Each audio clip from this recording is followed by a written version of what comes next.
Relationship love, ம் அதுவும் ஒரே வீட்ல. ம் ஏன்டா டேய், நீ ஏன்டா அத சொன்ன? அட நீ வேற மச்சான், நான் அப்படி சொன்னா வச்சும் அக்ரிமெண்ட்லாம் வேணான்னு சொல்லுவான்னு பார்த்தா அவ அதுக்கும் ஓகே சொல்லிட்டா. ஓஹோ, அவ ஏதோ பெருசா பிளான் பண்ணிருக்காடா. ம் சரி, நீ என்ன பிளான் பண்ணிருக்க? நாளைக்கு அவ வீட்டுக்கு என் திங்ஸ்ல எடுத்துட்டு வர சொல்லியிருக்கா. அக்ரிமெண்ட் சைன் பண்ணணும்ல.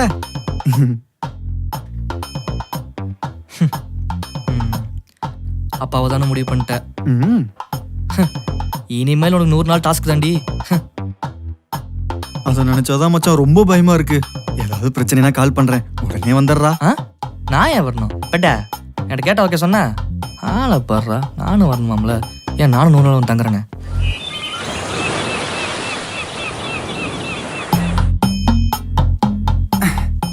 பேக் எடுத்துக்க. போயிட்டு வர மச்சான். மச்சான், ஒரு மேட்டர் இருக்கு. தமிழ்நாட்டிலேயே முறையா ஒரு பொண்ணுக்கு வாக்கப்பட்டு 100 நாள் அவ கூடயே இருக்க போற இடத்துல ஒழுங்கா இருக்கணும், சரியா? புருஷன் மட்டும் மாதிரி சண்டை போடாம அவளை எப்படி இம்ப்ரெஸ் பண்றாங்க அது மட்டும் தான் நீ ஃபோக்கஸ் பண்ணணும். மச்சான், 100 நாளைக்கு அப்புறம் நீயே அவளை விட்டு போனாலும் என்னை விட்டு போயிடாதீங்க அப்படின்னு அவ கதறணும். அதை நீ தான் நடத்தி காட்டணும். மச்சான், ராக்கி இது வரைக்கும் ஒன் சைடு லவரா தானே பார்த்திருக்க. இதுக்கப்புறம் தான் மச்சான் உன் கஷ்ட காலத்தையே பார்க்க போறேன்.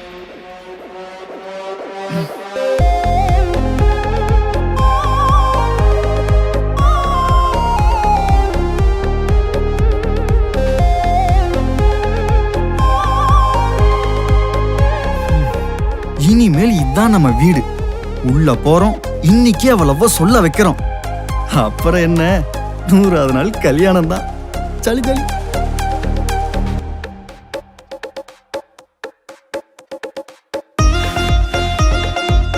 Hello, hi.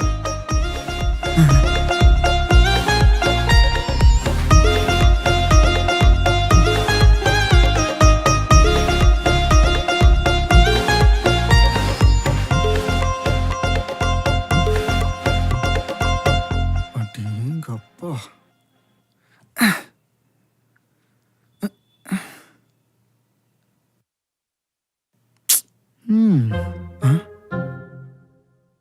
மாமனாரு ராக்கி பேசி இம்ப்ரெஸ் பண்ணிடுறா.